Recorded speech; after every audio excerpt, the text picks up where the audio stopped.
celebrando a los artistas emergentes en la música latina. ¿Qué es lo que, mi gente? Yo soy Leton P y están en Euforia High. Estar en Nueva York, tú sabes, me expandió en muchos aspectos. Esa libertad que se respira allá. Yo trato de alguna manera que la gente la perciba por medio de esa música que yo hago. Vitamin Water nació en Nueva York porque los neoyorquinos querían más sabor. Vitamin Water, con más sabor para acompañar todo el sabor. Una bebida refrescante después de esperar el tren en un calor intenso. Vitamin Water, si lo quieres todo, bebe Vitamin Water. Es de Nueva York.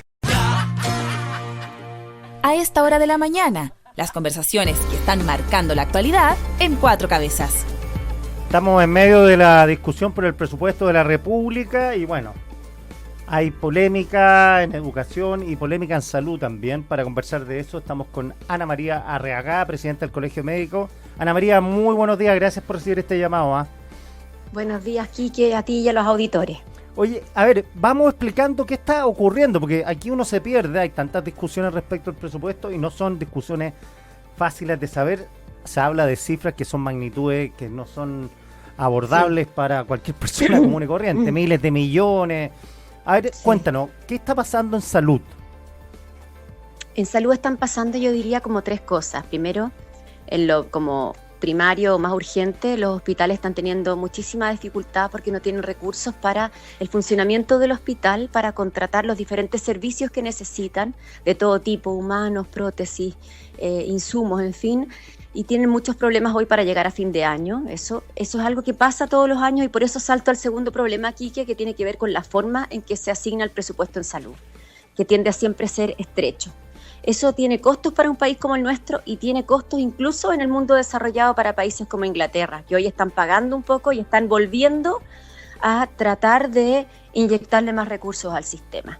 Y en tercer lugar, esto se engarza con una propuesta que hemos hecho como colegio y que también estamos tratando de meternos en el presupuesto, ¿no? Para que quede una glosa, vale decir que quede escrito en la ley, para que el Estado se comprometa con la lista de espera al día de hoy en 3 años. Eso es como las tres cosas que yo diría están pasando hoy día. ¿Y en qué estado de situación está el presupuesto de salud? Porque sabemos que se fue aprobado en general, pero después se rechazan indicaciones y ahí uno se empieza a enredar. Claro. Como fue aprobado en general y hay indicaciones, ahora lo que va a pasar es que esas indicaciones se van a discutir en la Cámara de Diputados, luego van a pasar al Senado. Tal vez sea necesario que pase a la comisión mixta. Yo esto lo estoy viviendo por primera vez, digamos, como en el cargo en el que estoy hoy día.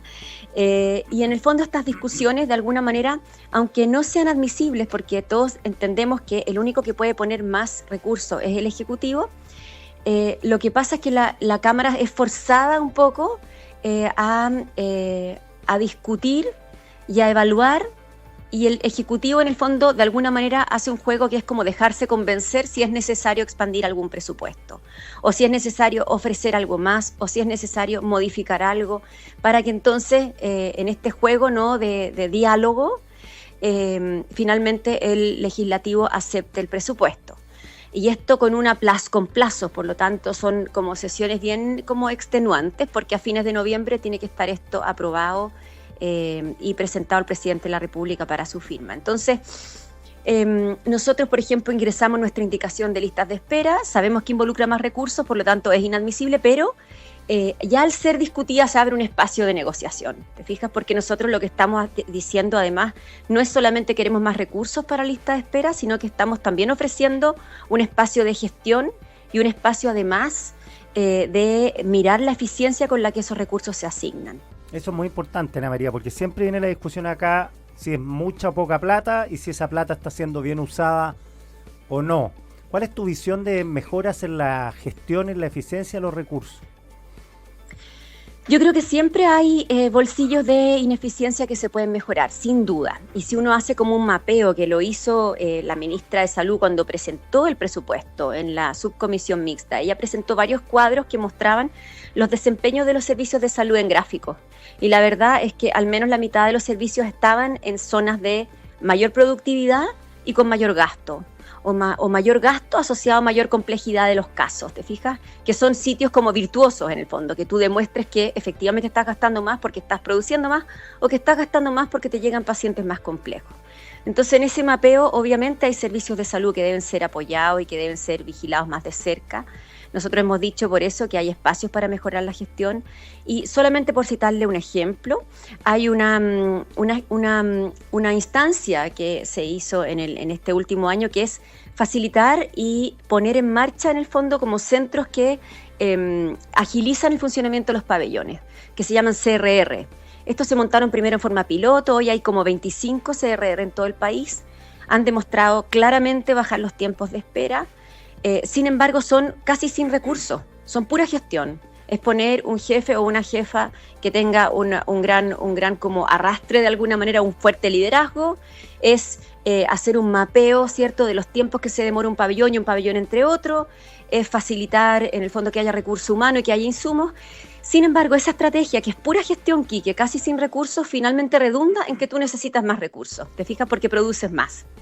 Entonces hay hospitales como el de Puerto Montt que tienen una altísima productividad, hospitales súper complejos con muy buena gestión que hoy necesitan más recursos porque esa gestión en el fondo conlleva más necesidad de insumos, de prótesis, en fin, de recurso humano. Entonces la verdad es que finalmente la gestión también se pilla con una necesidad de recursos.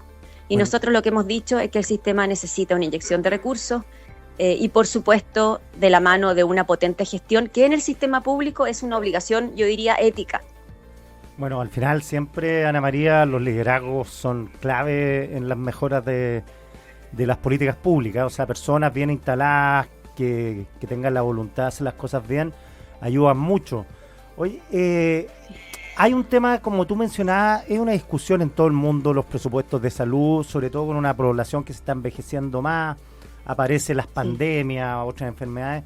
¿Cómo lo está haciendo el mundo para asumir este problema que tienen los gobiernos que siguen aumentando déficit tuvimos el Obamacare, que es el mejor ejemplo?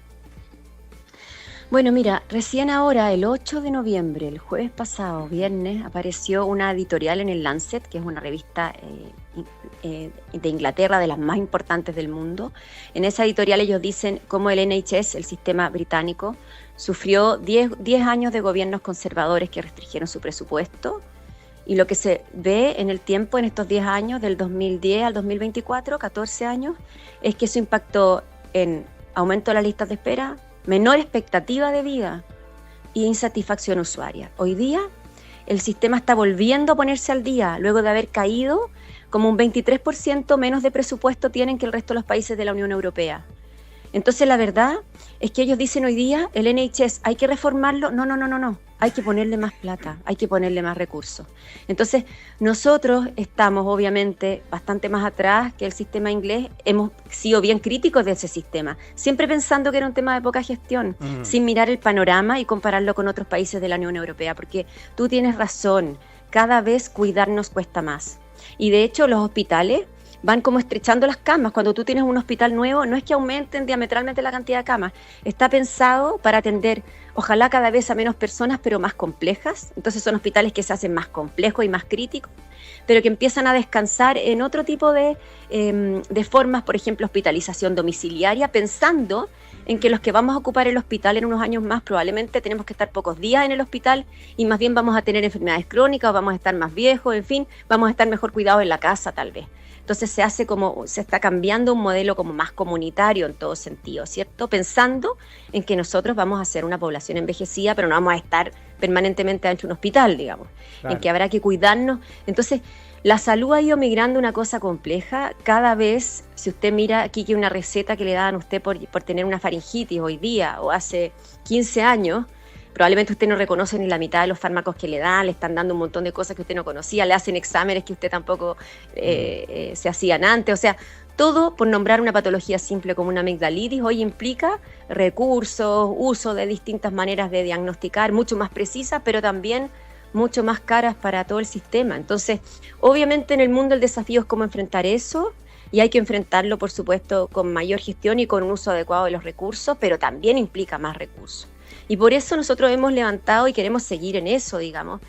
Pensemos cómo asignamos los presupuestos, porque no puede ser un presupuesto estrecho, no puede ser que no se haga cargo de lo que realmente los hospitales necesitan, porque entonces tenemos todos los años esta misma situación, solo que este año, por un problema financiero que hoy día lo entendemos, ¿no es cierto? Y que es como la fuerte, como el tema del crecimiento, del IMASEC y todo eso, realmente esa plata no nos llegó. Y eso fue lo dramático. Claro, sin plata ya entrevistamos aquí al director del hospital o del servicio de salud de Valparaíso y no tenían plata para jeringas ni para catéter, de ese tipo de problemas, para que la gente se haga una idea. Exactamente, y en el fondo nosotros en salud, en los hospitales públicos estamos acostumbrados a priorizar, a decidir qué paciente va primero, va después, eso se hace siempre. Pero hoy eso está como rayando ya en afectar la calidad de la atención y en afectar también la salud de la gente. Y en el fondo aquí los presupuestos, todo lo que hablamos que son de repente como cosas tan complejas, en salud tienen que tener al centro a las personas. Y las personas tienen que tener su hospital abierto a la máxima capacidad. Y eso además para enfrentar la lista de espera. Entonces yo espero que el presupuesto del otro año, ya uno se tranquiliza al saber que si bien va a haber un recorte, el recorte va a respetar salud, ¿no? Pero ojalá que sea un poco más expansivo, sobre todo en esta parte del presupuesto que permite operativizar los hospitales. Y ojalá que el mundo político se abra a tomar la lista de espera como un tema de Estado y que nos pongamos una meta. Otros países lo han hecho y yo creo que eso se lo debemos a las personas. Estamos conversando con Ana María Arriagada, presidenta del Colegio Médico. Presidenta, ¿faltan hospitales en Chile? Siempre faltan, pero yo de nuevo creo que más que, o sea, faltan hospitales, pero faltan también CESFAM, falta fortalecer la atención primaria. En la discusión del presupuesto todos nos quedamos con gusto a poco con los avances de la universalización de la atención primaria. En todo lo que es como el manejo de salud mental, que es muy importante, faltan muchos más dispositivos ambulatorios. ¿Sí? Entonces hay como ahí sí que la discusión es súper compleja, porque ahí sí que hay que priorizar, ¿no es cierto? Los hospitales son tremendos proyectos de infraestructura, pero ojo que un hospital puede ser el polo más complejo de una región, pero también requiere adentro mucho recurso humano y muchos especialistas, y ahí también tenemos que ir como a la par, ¿no? Desarrollando el recurso humano, que no solo son profesionales, son técnicos, son personas expertas en electricidad, para qué decir la necesidad de informáticos, ¿no? Que operativicen ese tremendo hospital. Entonces, yo diría que sí, hospitales, claro, con los especialistas que se necesitan, claro, pero también unidades que sean como ambulatorias. Y le repito, usted y yo, ojalá que de viejos vayamos poco al hospital y más bien tengamos apoyo en nuestra casa, ¿no? En nuestro barrio. Ojalá que la atención primaria sea universal para usted, para mí, para todos, porque en el fondo de esa manera realmente las personas acceden a una salud más integral, más cerca de su casa. Eso. Ana María, 1.000.000 de gracias por este contacto. Nos vemos, chao. Chao. La actualidad pasada por el filtro de las ideas. Estás escuchando Cuatro Cabezas, con Quique Mujica en Radio 13C.